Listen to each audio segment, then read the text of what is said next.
അപ്പോൾ ഇന്നത്തെ എൻ്റെ പരീക്ഷണം തുടങ്ങാനുള്ള ടൈം ആയിട്ടുണ്ട് കേട്ടോ. അപ്പോൾ ഞാനിവിടെ എടുത്തിട്ടുള്ളത് ഓറഞ്ചാണ്. നമുക്ക് ഓറഞ്ച് ആവശ്യമില്ല, ഓറഞ്ചിന്റെ തോല് മാത്രമേ ആവശ്യമുള്ളൂ. ഓറഞ്ചൊക്കെ ഞാൻ നല്ല വൃത്തിക്ക് കഴുകി എടുത്തിട്ടുണ്ട്. ഇവിടെ ഞാൻ എടുത്തിട്ടുള്ളത് 6 ഓറഞ്ചാണ് കേട്ടോ.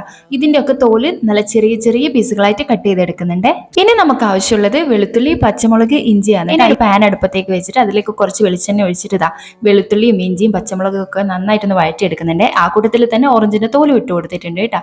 കുറച്ച് ഉപ്പും കൂടി ഇട്ടിട്ട് നന്നായിട്ടൊന്ന് വഴറ്റി കൊടുക്കുന്നുണ്ട്. 3 മിനിറ്റ് നേരം വരെ ഞാൻ ഇതൊന്ന് വഴറ്റി കൊടുത്തിട്ടുണ്ട്. അതിനുശേഷം ഞാൻ 1 സ്പൂൺ സാമ്പാർ പൊടി ഇട്ട് കൊടുത്തിട്ടുണ്ട്. ആ സാമ്പാർ പൊടിന്റെ പച്ചമണമൊക്കെ മാറുന്നവരെ വീണ്ടും വഴറ്റി കൊടുക്കാണ്. ഇനി നമ്മുടെ അടുത്ത സ്റ്റെപ്പ് എന്ന് പറഞ്ഞാൽ പുളിവെള്ളം ഒഴിച്ചു കൊടുക്കലാണ് കേട്ടോ. ഇതൊരു നെല്ലിക്ക വലുപ്പത്തിലുള്ള ഒരു പുളിയാണ് കേട്ടോ ഞാൻ എടുത്തിട്ടുള്ളത്. അതിന്റെ വെള്ളം മാത്രം ഒഴിച്ചു കൊടുക്കാണ്. പിന്നെ ആവശ്യത്തിന് ഉപ്പും കൂടി ഇട്ട് കൊടുക്കുക. അതിനുശേഷം 1 സ്പൂൺ ശർക്കര പൊടിച്ചതും കൂടി ഇട്ട് കൊടുത്തിട്ട് നന്നായിട്ടൊന്ന് മിക്സ് ചെയ്ത് കൊടുക്കാണ്. വെള്ളമൊക്കെ വറ്റി കറിയൊക്കെ നന്നായിട്ട് കുറുകി വന്നിട്ടുണ്ട്. ഇനി കുറച്ച് കറിവേപ്പിലയും കൂടി ഇട്ട് കൊടുക്കുക കേട്ടോ. നമ്മുടെ കറി ഇവിടെ റെഡി ആയിട്ടുണ്ട്. ഈ ഒരു ഐറ്റത്തിന് കറി എന്ന് പറയണോ അച്ചാർ എന്ന് പറയണോ എന്നുള്ള കൺഫ്യൂഷനിലാണ് കേട്ടോ ഞാൻ. ഒരു മീൻ പൊരിച്ചതും ഈ ഒരു ഐറ്റം കൂടി ഉണ്ടെങ്കിൽ നമുക്ക് ഒരുപാട് ചോറ് കഴിക്കാൻ പറ്റൂട്ടാ.